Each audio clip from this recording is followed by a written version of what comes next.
You already know what time it is. Welcome back into the NFL with AJL, episode 104. We are live on a Friday. You couldn't have been anywhere else in the world, but you're right here tapped in with us on the show. Hope you've had a great week. Enjoy the heck out of the NFL draft yourself because we've got a ton of NFL draft content on the slate tonight. Of course, before we get started, y'all please make sure to like and share that stream wherever you may be watching. Subscribe on YouTube. Hit the bell so you never miss a post. The continued support on social media is literally the lifeline to this show, so I couldn't appreciate you guys more for that. If you check the link down in the description or scan that QR code in the top right of the screen, it'll give you every bit of social media and podcast content at NFL with AJL on any platform that you get your content from. Check the link down in the description, like I said, as well, for the link tree. That is what that QR code leads to. Again, hope you guys had an excellent NFL draft weekend, no matter who your favorite team is. I think it was a really good thing to watch for all fans of the NFL. And you guys better strap in because we have a absolutely packed show with nothing but NFL draft coverage. The Saints 2025 draft class reactions and grades from yours truly, the best draft classes from the 2025 draft, and the Shedeur Sanders outlook, his slip. Going to talk a little bit about Deion Sanders and really how Shedeur can compete, in that quarterback room. You guys get in the chat, please get in the comments and let me know what you're thinking of the show tonight. As always, you know, I would love to hear from you. Let's not waste any more time. You came here for a reason. You saw the coming soon about the NFL draft, and that's what we're covering first. The New Orleans Saints 2025 NFL draft class reactions and grades from a die-hard Saints fan. We'll take it from round 1 through round 7, a little bit of takes on everything, give you a grade for the draft itself, and then just some overall takeaways from the draft too in its entirety. So in round 1, of course, the Saints pick Kelvin Banks, offensive tackle out of Texas. I personally, at the time, the pick was cool. I wanted more of a skill position. You guys heard me say I wanted quarterback in the first round. If Ted McMillan might have been there at 9, we saw he got snagged at 8. The Saints might have been able to get him there as well. Boring pick. Not very sexy, but we know that a lot of great NFL teams are built from the inside out. That is the philosophy of the head coach and general manager of the New Orleans Saints. And if you have a great offensive line, if you have great stability on both fronts, you're going to be good. The Saints have drafted here 6 out of the last 7 years. They've taken a lineman. 10 out of the last 15, 12 out of the last 15 years? This is what the Saints do. And I had Kelvin Banks as the best offensive tackle in the draft. 4 sacks given up in his entire college career, 2 of those being when he was a freshman. Over the last couple of years, only little over a 2% pressure rate, just over 1,000 pass blocking snaps, and just an absolute elite lineman. Again, it's not a sexy pick, but it was needed. We do see the official retirement of Ryan Ramczyk. That offensive line was okay last year, but I feel like it was more on the bottom side of the league than it was the tops. Taliesin Fuaga looked good, but now we're going to have Kelvin Banks and Taliesin Fuaga as maybe that next Teron Armstead, Ryan Ramczyk of the Saints, having that tackle duo. It was a need. They took it here, and I'm going to give it a B+. I would have liked to see a quarterback at this position. We know I wanted Shedeur at 9, or maybe for some reason you trade back and get Jackson Dart. I don't know. I wasn't in the moment hype about this pick when it happened, but after reflecting on it and seeing how the Saints really did need it, the pick was Kelvin Banks, and he's going to be good for New Orleans. Brian, what's up, man? Let's go. I'm thinking quarterbacks are becoming a dime a dozen. Build a line and draft good quarterbacks late in the draft and save some money. That's a very good point right there, 100%.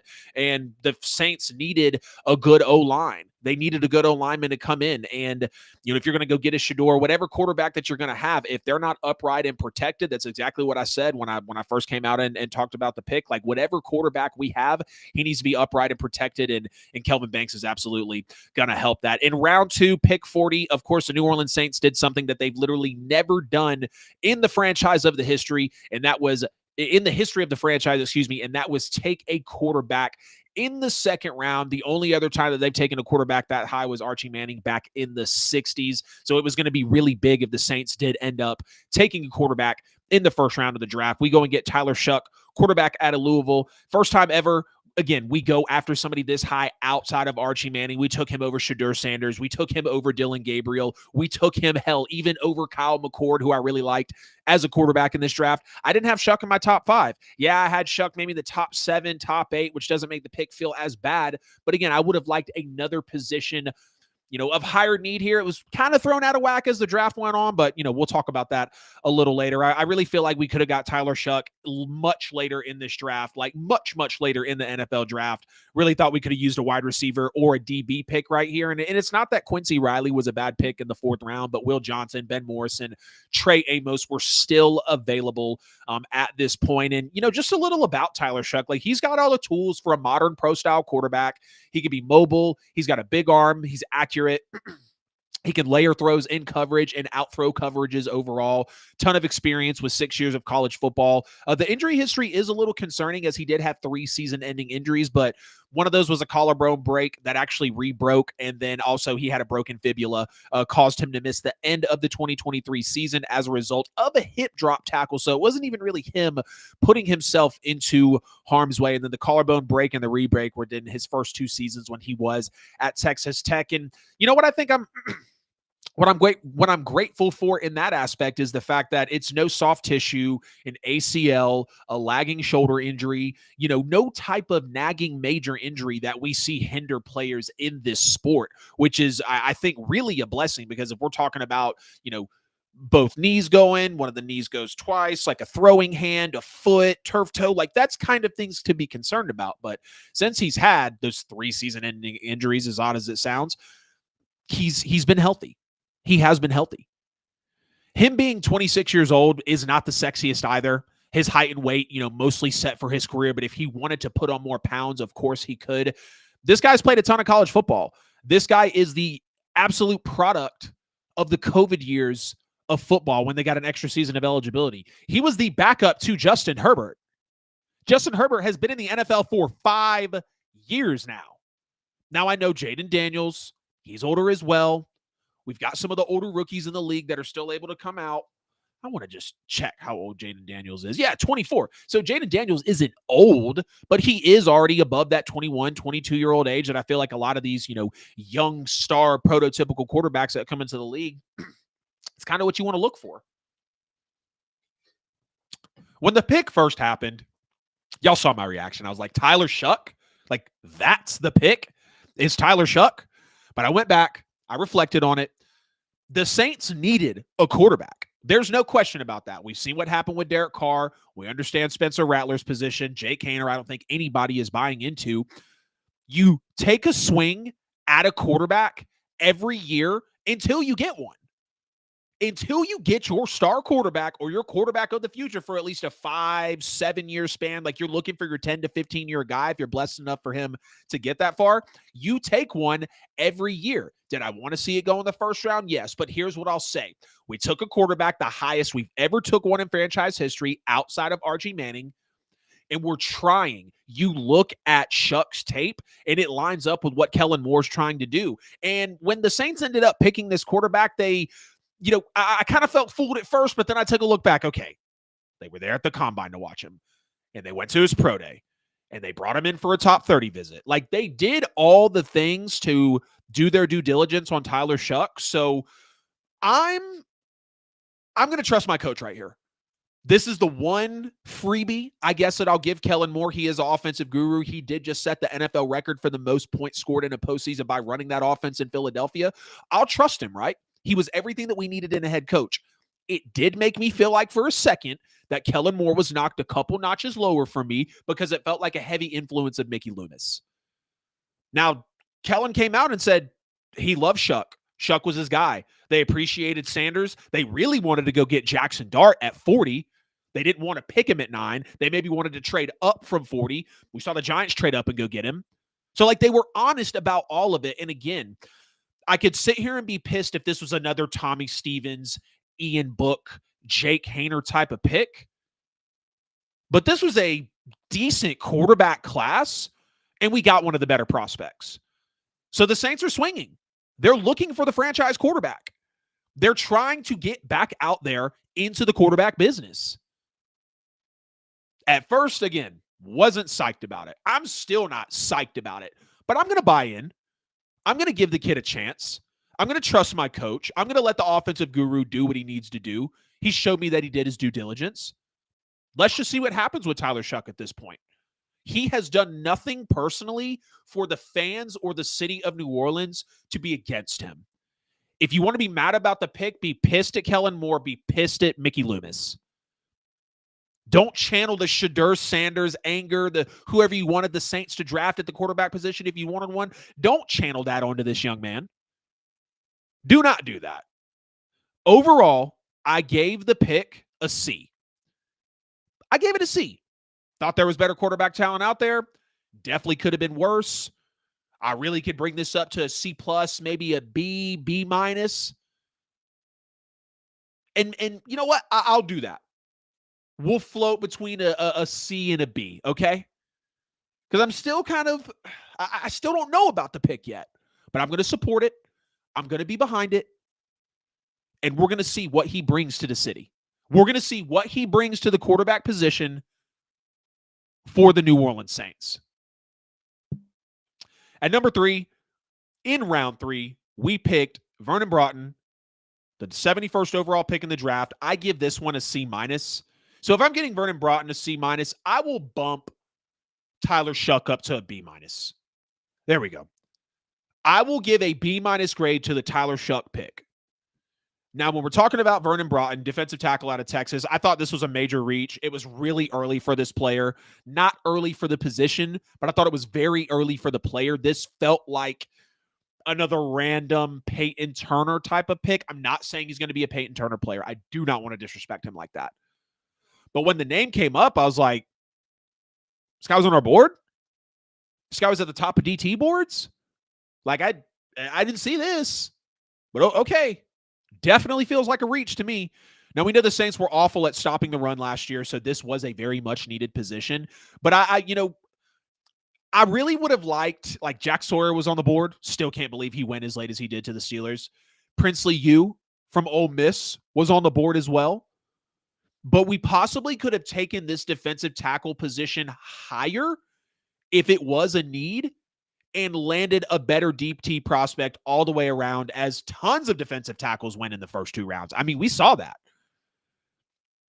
But also, given how the Saints kind of chose to prioritize the draft as it unfolded and when Jackson Dart went off the board and the slide of Shedeur and Ted McMillan was taken before you, and then Luther Burden was taken before you by the Bears as well, like having some wide receivers stolen, I think defensive tackle here really is fine.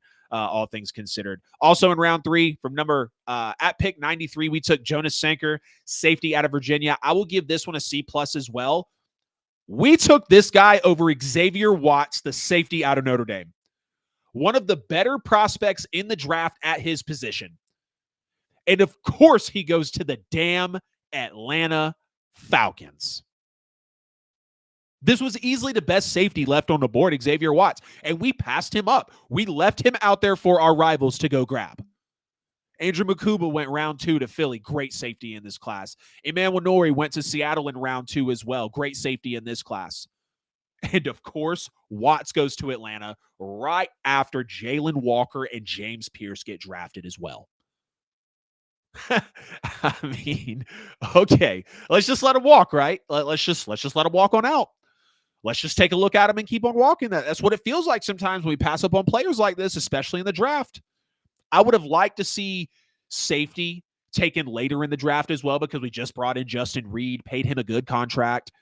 And, again, corner, I would have liked to see corner here. There were a lot of good corners that went on day 2. Trey Amos, Ben Morrison, Will Johnson. A lot of great corners went on day 2. A lot of good D tackles went on day 2 as well. D tackles went early in this draft.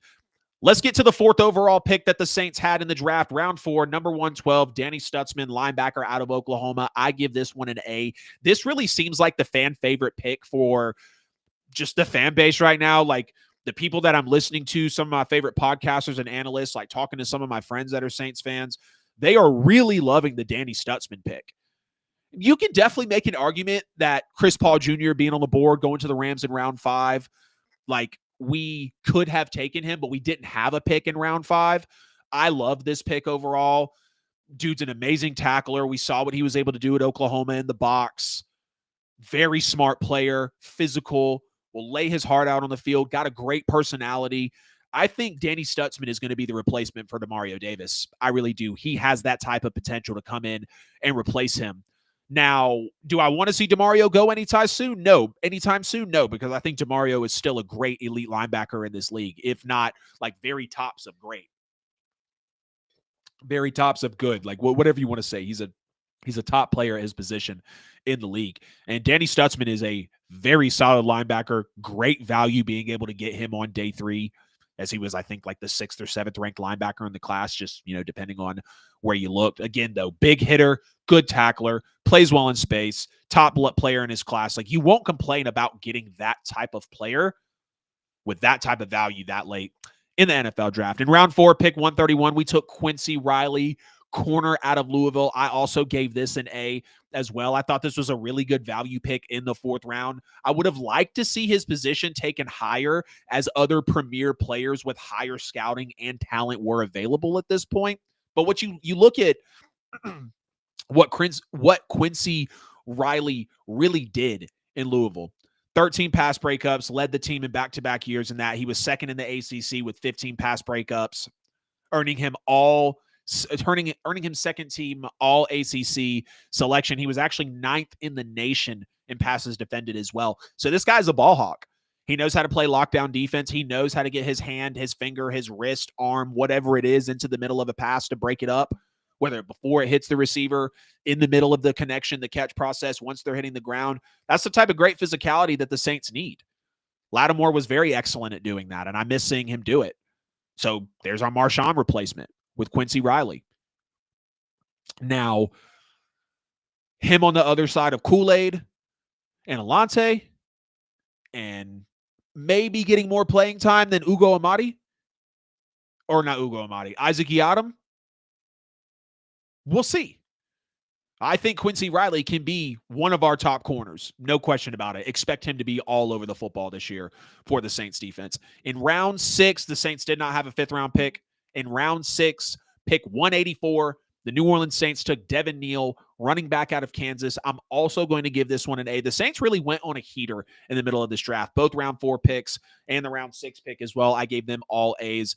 Those were really my favorite ones in this draft, next to the Kelvin Banks pick, again, after I slept on the Kelvin Banks pick, not only literally but figuratively as well. So when you look at Devin Neal, again, A grade. Can't complain about a top 5 to 7 running back prospect, like top 10 in the class if you want to go that far, falling into the 6th round, and then you take him because you need that new boom and zoom combination. You need Alvin Kamara to have touches taken from him, and Devin Neal can come in and replace that. Is this the next Mark Ingram, Alvin Kamara type of duo? I don't think so. I don't know. Would be great to see that. But I'm very glad that we got a running back in this class as late as we did. Great value. I think Devin Neal is definitely going to earn his money, no question. And, if he can be that 1-2 punch, that legit RB2, since we're still waiting for Kendre Miller to come around and really find his way in New Orleans, I'm totally cool with what Devin Neal is going to probably bring to the table. Round 7, pick 248. We got this pick from Philadelphia through Washington. Don't know how that exactly deciphers, but that is what NFL.com told me. Maliki Mataval, tight end, UCLA. I gave this one a D. Excuse me, guys. I gave this one a D. This is a flyer pick on a 7th round UCLA tight end. He doesn't have good speed or routes, really, but he does have solid hands, and he isn't afraid to make those catches over the middle. And I know we have Juwan Johnson, Foster Moreau, maybe Taysom Hill, who I'd be shocked if he came back because of those injuries and really just for what we're waiting to see. He is older. The money was an issue. Now, I haven't heard too many talks about the money still being an issue. I'm sure the Saints would love to keep him. I'm sure he would love to keep the Saints by his side as well and still be a member of this roster. But we don't have any weapons or threats at tight end, and we wait until round 7, one of the last 10 picks of the draft. Now, this isn't as bad as not drafting a wide receiver at all, but it's pretty close because you could have taken a wide receiver here. You're confident with Chris Olave and Rashid Shaheed, both off season-ending injuries, with Brandon Cooks, who's been traded an NFL record 7 times, 29 times. But you didn't want to go draft a receiver. Again, I get it. You had Ted McMillan and you had Luther Burden snatched from right in front of you. I am not going to discount that because I watched that happen in the draft. It sucks. It definitely sucks. But to not prioritize wide receiver in this draft just pisses me off so badly. So badly, because it was a clear need for the New Orleans Saints. A clear need. What's up, Darby? Hey, baby, thanks for getting in the comments. Yes, we are running these subs up. All agree. How about a national championship proved quarterback in Will Howard? We are getting to the Steelers draft class here in just a minute, man. Don't you worry. Thanks, babe, for saying the quality looks great. Did you do the Cowboys draft yet? I'm actually not talking about the Cowboys draft tonight, man. I wasn't too impressed with it, to be honest with you. Now, I'm sure you're going to fire off in the comments because of that. All right, round 7, number 254. The Saints selected Fadil Diggs, defensive end out of Syracuse. I also gave this a D as well. Leaving this position of need until round 7 is just so damn unacceptable to me as a fan. Cam Jordan's old. Carl Granderson is good, not great. And I think the Saints just need another reliable pass rusher on the line. Chase Young is above average to good, but not great. We saw him provide some good pressures last year, and he is a great athlete. But is he a great edge rusher overall? No, I do not think so. Now, Brian Bursey, I will give that credit there. 5.5 sacks the rookie year, 7.5 sacks last year. He's really coming into his own. I really like the Brian Bursey pick. I think there was a really good one there for the Saints. Improved every single year, especially at rushing the passer. And the defensive line was just awful at stopping the run last year. And you go and take a 7th round defensive end. Like, I don't know. I would have rather seen a 7th round safety and running back before I saw a 7th round defensive end and tight end. I don't know. Maybe it's just me. Maybe it's me. Now, he did lead Syracuse in both sacks, 7.5, and tackles for loss with 14 last year. His lone season as a starter in a 4-3 front, 4 men on the line, 3 linebackers behind you. He previously played at Texas A&M from 2020 to 23, started 12 games for the Aggies in 2023. He had 4 sacks. Also, my main takeaways from the New Orleans Saints NFL draft in 2025, we didn't take a wide receiver. We didn't take a serviceable tight end, which is a major freaking miss to me. Again, I understand you have Tet, you have Burden taken right in front of you in the 1st and 2nd round. I mean, literally, the pick before you, they were taken. But there's still no excuse to not draft a reliable, well-scouted pass catcher, then wait until round 7 for a flyer tight end. I can't side with that. We 100% took all positions of need, which is great. I will definitely give my team credit on that. I like this year's draft better than the draft we had 2 years ago. I really didn't care for it at all. But it was the order and the priority in which we took them in is what I don't like. I thought the order and priority, and I did change it up some. As we gather new information, we are allowed to change our opinions. I thought the priority was quarterback, wide receiver, defensive tackle or edge, so D-line, O-line, corner, tight end, running back. In that order, because that's the best value I believe that you can get in the NFL draft. And I felt like we could have taken quarterback, defensive line, corner, tight end, edge higher in this draft for sure. All earlier than we did to really secure better talent and filling the holes at those positions. And I can't lie, I'm pretty torn on the draft for the New Orleans Saints in 2025. I wanted to see more flashy skill positions picks. Like, we just won 5 games. It was clear this team was bare with just raw talent. There was not a lot of talent on this roster to make this team a formidable unit. And you did go and get talent, which is great. And we're in need of so many positions of talent that we had to go as valuable as possible. I get that. It's the middle of a rebuild. You're in the midst with a new coach. Are they going to move off the damn quarterback and Derek Carr? Like, it's going to be an interesting draft because of all of the context that's around it. It just really feels like we left some really good players on the board at multiple positions because of the order / priority that we went in. We took Vernon Broughton on day 3. Other defensive tackles out there that we could have went after. We took Jonas Sanker over Xavier Watts. Gotta be kidding me. You didn't take a wide receiver. You took a tight end and an edge rusher in the 7th round that you definitely should have taken higher. That just gets under my skin, which is why I give the Saints a C grade. I give the Saints a C for their 2025 draft. It's just how I feel about it. I'm torn on it. It's not great. It's not awful. It felt average.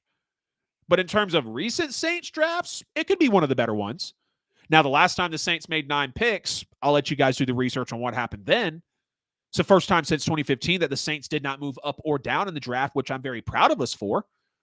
But I'm going to trust Kellen Moore, not Mickey Loomis. I'm going to trust my offensive-minded head coach. Mr. Moore, you have my attention. I'm going to trust it as much as I can because he is the offensive guru. But the whole Derek Carr situation, now the Tyler Shuck pick, the order in which you prioritize the draft, I'm a little back and forth. If I was at 100 for Kellen Moore, now I'm probably at about an 80, 85. Now, if this class hits, Tyler Shuck comes out, Brandon Staley's great for the defense, I'm there. Y'all see the background behind me. I'm 100% there. But we got to wait and see. We got to wait and see how it plays out in order to just really understand what this draft class is going to bring forward. Let's dig into the best draft classes from the 2025 NFL draft. I must admit, this was one of the better drafts that I've seen in recent memory. Can't even lie about that. I had 21 teams in the draft as having solid picks and actually filling their needs. I knocked this down to 18.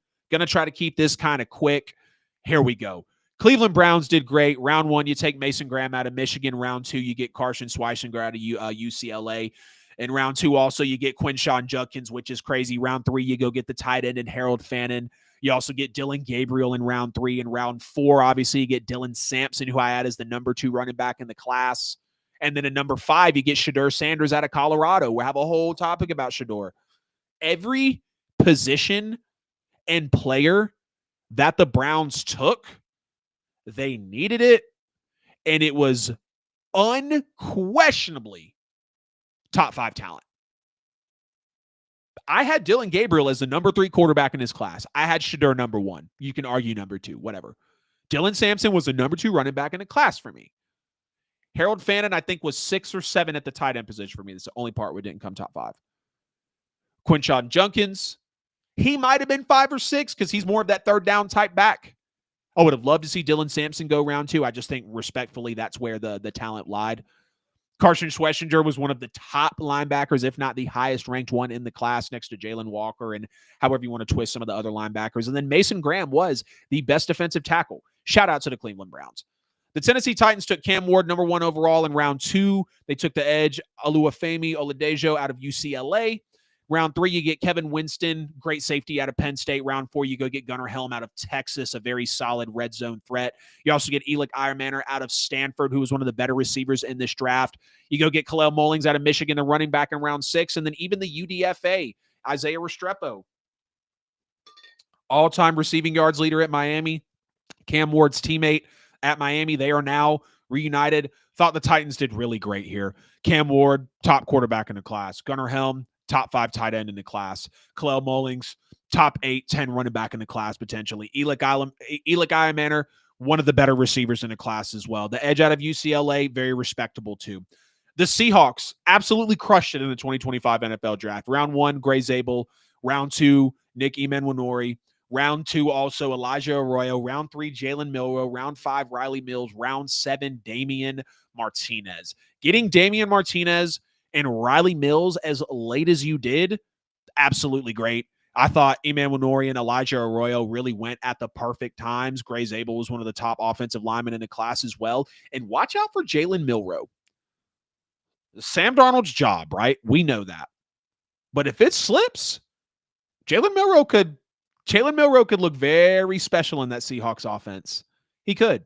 I know what Jalen Milroe was in college, and we have heard what I've said about him. We've seen his tape. At the top of his game, he could be the best player. But at the bottom of his game, he looks like one of the worst. He is a very polarizing player. Let's see what the Seahawks do with him. The Carolina Panthers crushed it as well.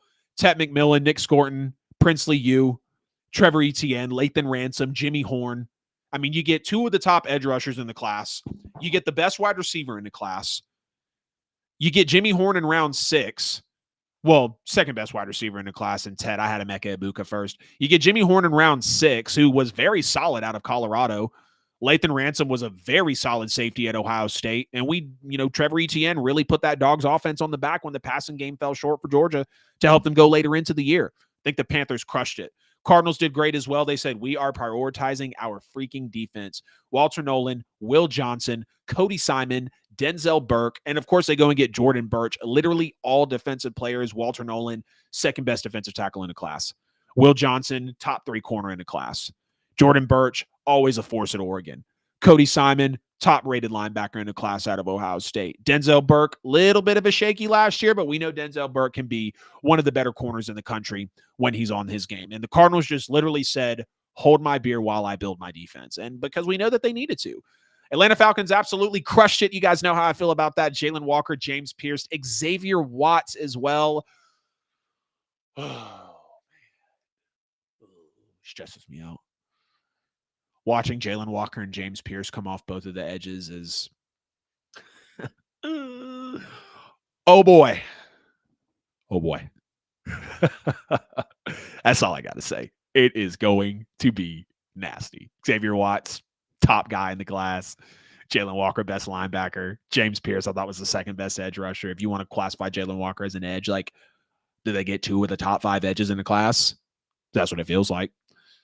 The Ravens go and get Malachi Starks, Mike Green, Emory Jones out of LSU, and then they probably draft a replacement in Tyler Loop out of Arizona, the kicker. Them getting Malachi and Mike Green, Malachi being the best safety in the class, Mike Green leading the country in sacks. How is that fair for the Ravens to get it? I don't know, but that's what the NFL let them do. The Texans got Jaden Higgins and Jalen Noel, both wide receivers out of Iowa State from college to the NFL, same team. CJ Stroud's going to have a plethora of receivers to throw to. Tank Dell. Now, I wish Diggs would have been there for him. John Mechie. Who else is on the Texans wide receiver room? I know I'm drawing a blank. Nico Collins. We'll see what happens with Christian Kirk. Yeah, I mean, the Texans have 6 receivers that are very solid. Nico, Kirk, Tank, Jaden, Jalen, John. Very solid. Very, very solid. They go get Woody Marks, running back out of USC. Very respectable player. And then they go and get Jalen Reed, one of the top safeties in the class out of Penn State as well. We saw him raise hell all year at that safety position over in Penn State. The Chiefs, round 1, took Josh Simmons, who could have been the top offensive tackle in the class, if not for, I believe it was injuries, if I'm not mistaken, before those kind of started hampering him there. Yeah, Omar Norman-Lott, defensive tackle out of Tennessee, one of the tops at his position as well. And then you go and get Patrick Mahomes, another weapon, in Jalen Royals out of Utah State. Now, it's only 3 picks here, but I think it was all needs for the Chiefs, and can't knock a team when they take all the needs that they have. The Chargers go get Omarion Hampton, Trey Harris, Jamari Codwell, and Kyle Kennard. It's the Omarion Hampton and Trey Harris pick for me. Trey Harris was very solid at Ole Miss. He's going to go great with Justin Herbert. Justin Herbert, a quarterback, could always use more weapons. They always can. They're a quarterback. They have people to throw to. Go get more of them. Please and thank you. Omarion Hampton, second-ranked running back in the class by a lot of people. He goes in round 1. We just see them lose. Not lose. We just see them bring in Najee Harris. I think Najee Harris and Omarion Hampton going to be a very solid 1-2 punch. Jamari Caldwell was always raising hell at Oregon as well. And then we have the respect for Kyle Kennard here on the show too. The Patriots absolutely had a haul Will Campbell at 4, Travion Henderson in round 2, because they knew if they didn't grab him, he would probably be gone by the time they got to 95. You take the center in Jared Wilson out of Georgia, one of the top ones in the class, and then you go and get Joshua Farmer out of Florida State, very solid defensive tackle in round 4, pick 137. We talked about my Saints just now ad nauseum. Kelvin Banks, Tyler Shuck, Jonas Anchor, Danny Stutzman, Quincy Riley, Devin Neal. Very respectable players. I will sit there and love it all day. 6 out of the 9 picks that we had were very solid to me. Very solid, I thought. The Giants, round 1, Abdul Carter. They trade back into round 1, get Jackson Dart. They bring in Cam Scatterbo in round 4, which I think is a great addition for them at that running back position. And then Darius Alexander out of Toledo is going to raise hell also. You got Abdul Carter, Darius Alexander, Kayvon Thibodeau, Brian Burns. Whew. That's going to be nasty. And I didn't even name Dexter Lawrence. Have fun defending the pass rush from the New York Giants next year. Let's go to the other New York team in the Jets. Armand Mason Taylor, Arian Smith, Malachi Moore, all very solid players. 2 SEC, 3, 4 SEC players all over to the Jets. Armand Membu, first offensive tackle off the board. Got to respect it. Mason Taylor was a very athletic tight end in this class, and I'm glad to see that he went somewhere. And a guy like Justin Fields being able to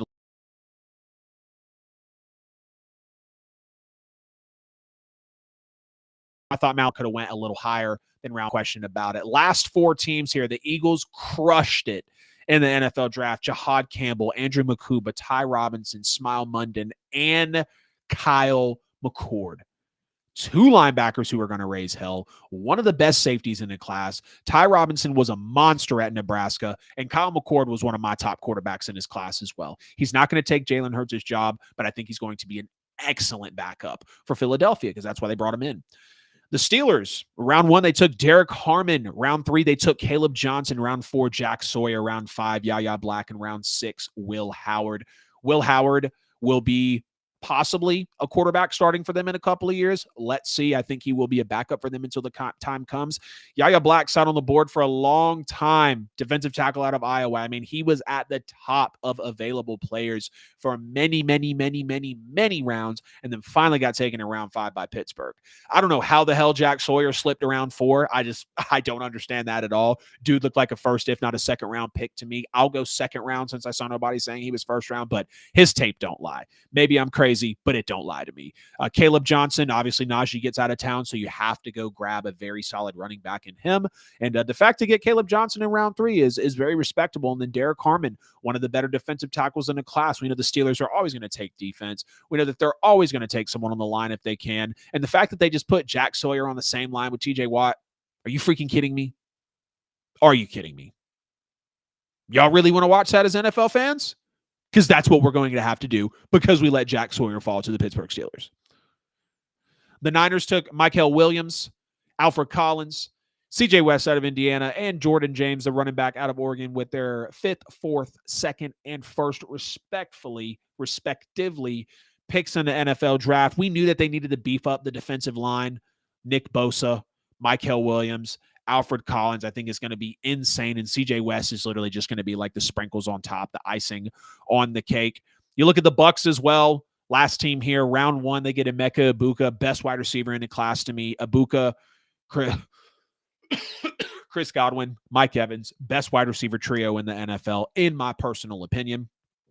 Ben Morrison out of Notre Dame, he went round 2. He's going to be great on the other side of, we're really teaming up with Antoine Winfield Jr.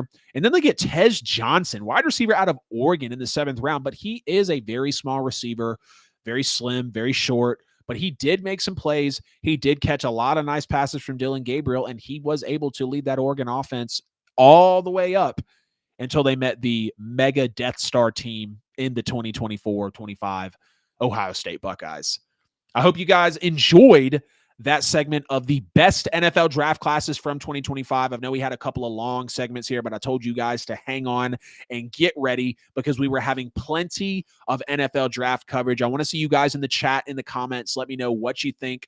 So far, we're going to hit a sponsor break, get into the last topic of the show, and then we will get out of here. Appreciate y'all jumping into episode 104 of the NFL with AJL. I appreciate everybody tapping into the show tonight. Again, please get in the chat and in the comments. If you want to donate to the show, you can DM me on social media or go over to YouTube, drop a super chat, a super like, a super thanks. No donation is too big or too small. Anything that you would consider donating to the channel to make the show better, I would do nothing but appreciate you guys for that. Y'all make sure to like and share that stream wherever you may be watching. Subscribe on YouTube. Hit the bell so you never miss a post.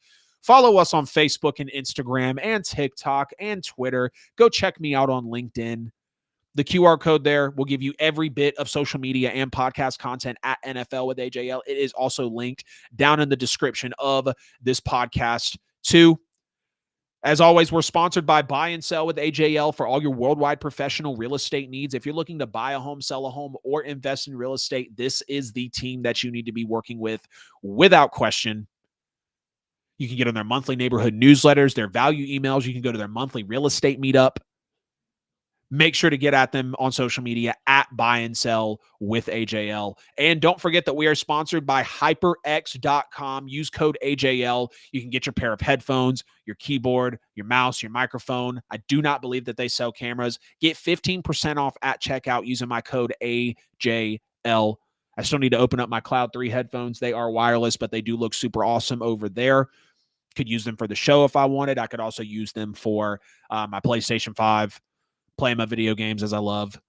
So go over to HyperX.com, use code AJL at checkout for 15% off your order each and every time you stop in over there. Of course, it will go to the show monetarily, not the entire 15%, but yes, we do get a kickback if you order.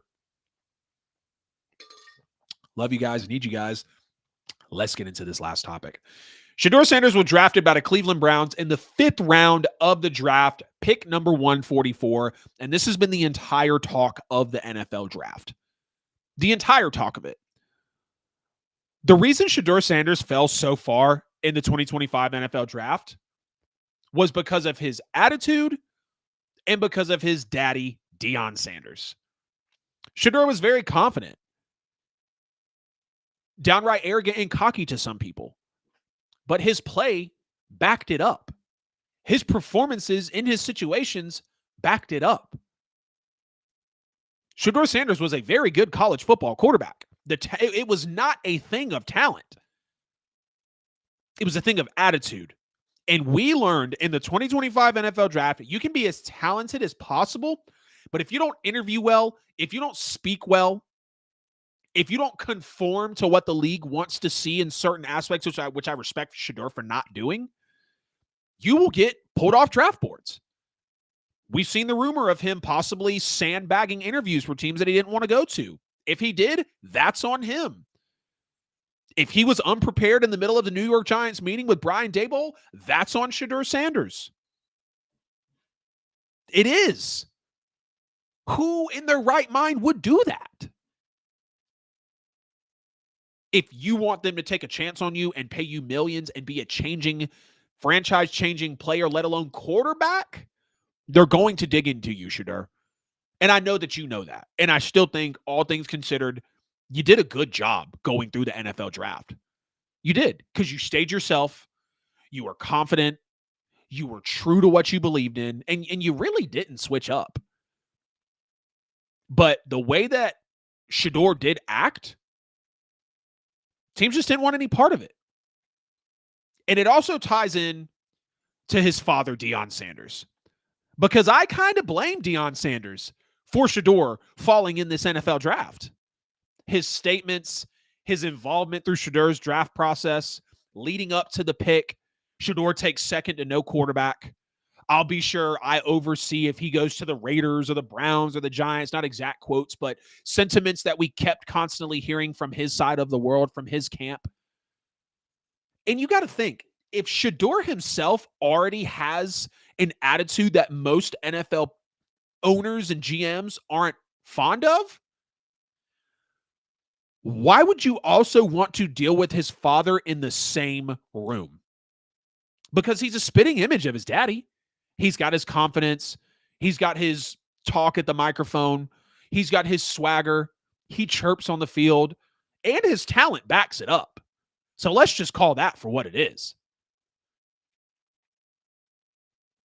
NFL teams did not want to be subject to Shedeur Sanders' father. And we're not just talking about anybody's father.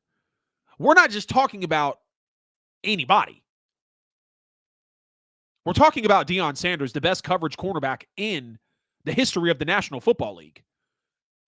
We're talking about the greatest kick returner before a young man named Devin Hester was born and started playing in the National Football League.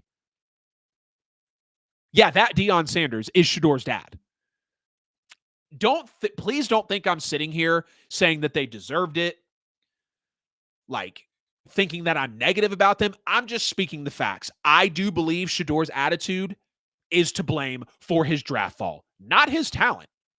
And I do believe Deion Sanders' involvement with Shedeur Sanders in his process through his college career leading up to the pick affected that.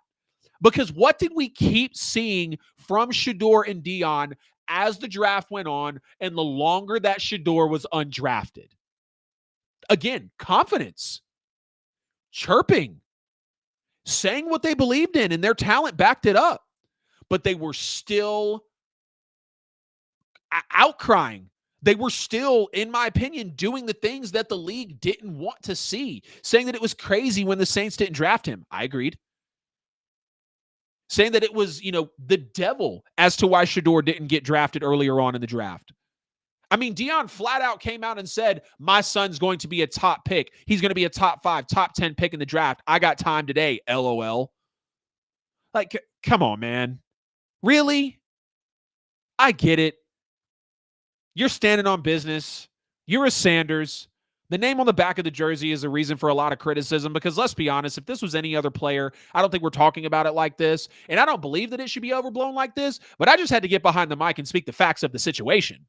It's not about race. It's not about nobody wants a black quarterback. It's not about his talent. It's about Shedeur Sanders was unapologetically himself, and the NFL did not accept it until round 5, pick 144 of the 2025 NFL draft. Now, I'm rooting for Shedeur, right? Like, do not get me wrong. I've liked Shedeur ever since I started watching him in college at Jackson State. And then when he went to Colorado, it just felt like a new level of his game. But we want to sit here and talk so much about LeBron James and what he did for Bronny's entrance into the league. We have to sit here and kind of keep that same energy with Deion Sanders. We have LeBron really pumping his son up. Oh, if you want me, draft my son. My son is better than half the players, than some of the players in the NBA already. All these things LeBron James was saying, and then the criticism came down, and then we saw how LeBron didn't like it with a certain individual. I'm not going into that part of the conversation.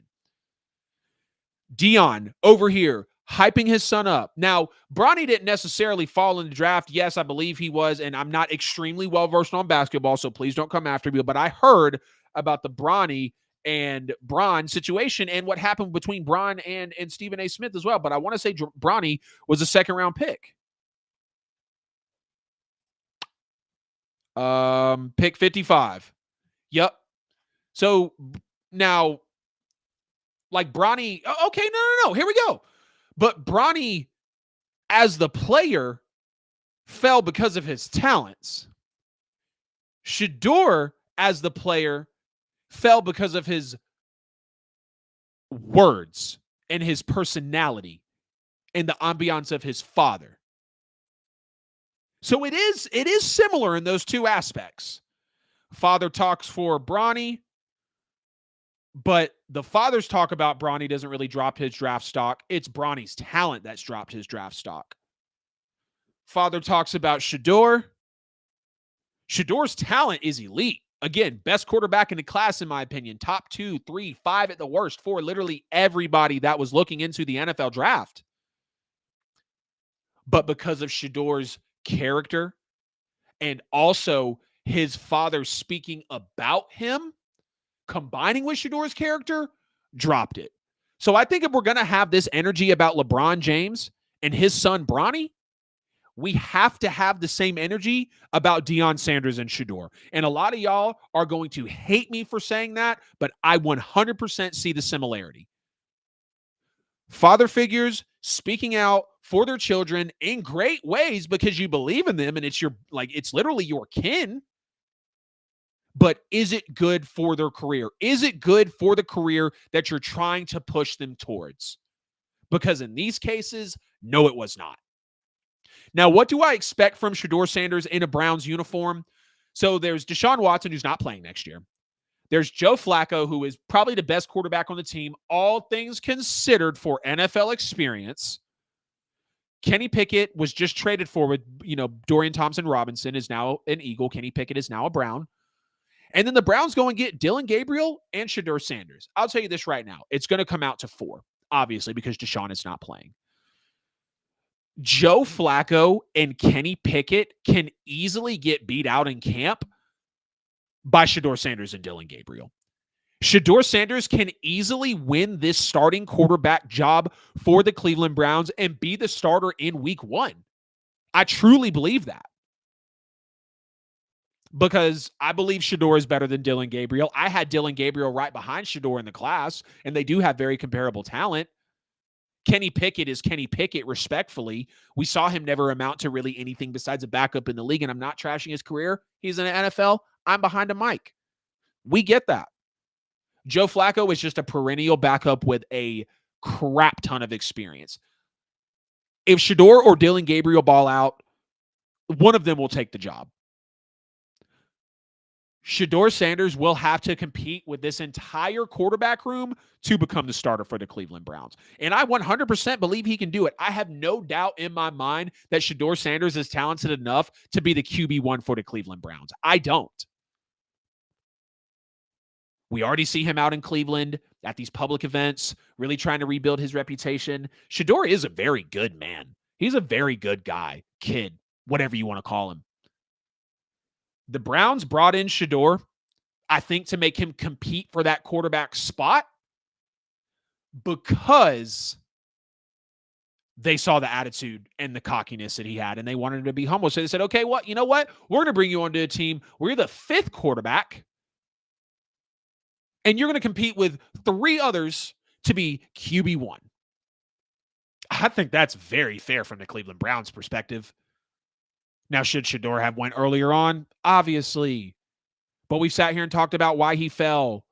We sat here and talked about why Deion Sanders has to be held liable and responsible for some of Shedeur Sanders' draft slide. We know Shedeur should have been a first-round, second-round quarterback, day 2, end of day at the latest, right? 5th round? No. I never thought we'd be sitting here saying it, man. So it's going to be interesting to see. I'm excited for Shedeur. I'm going to be keeping up with him all season. I can't wait to hear the stories of the camp quarterback battles. It's going to be funny, not funny at the same time, how they try to twist it and make him sound like this certain type of player that he may or may not be. And I'm looking forward to seeing Shedeur Sanders take plenty of preseason snaps. I'm looking forward to Shedeur Sanders being the starting quarterback for the Cleveland Browns in the 2025 NFL season. Better yet, I am ready to see Shedeur Sanders be the starting quarterback of the Cleveland Browns week 1 of the 2025 NFL season. You can book it. You heard it here first. That was episode 104 of the NFL with AJL. I appreciate everybody jumping into the show tonight. You could have been anywhere else in the world, but you were right here, tapped in with me on the show. Y'all, please make sure to like and share that stream wherever you may be watching. Subscribe on YouTube and hit the bell so you never miss a post. Please and thank you. That QR code in the corner of the screen is every bit of social media. Oh, wait, other way. No. Oh my God, Adam. Do you know which way to point? Right there. That was embarrassing. That QR code in the corner of the screen is every bit of social media and podcast content at NFL with AJL. The link in the description will also give you the link tree to get there to all those links as well. Y'all don't forget about Buy and Sell with AJL and HyperX.com. Links below as well. Really appreciate you guys jumping into episode 104. If you want to donate to the show, DM me on social media at NFL with AJL, or you can drop a super chat, super like, super thanks on YouTube. It'll go directly to the channel. Couldn't be more grateful for any support you're willing to give to this show. We will be back before you know it with episode 105 of the NFL with AJL. Love you guys, need you guys, and I will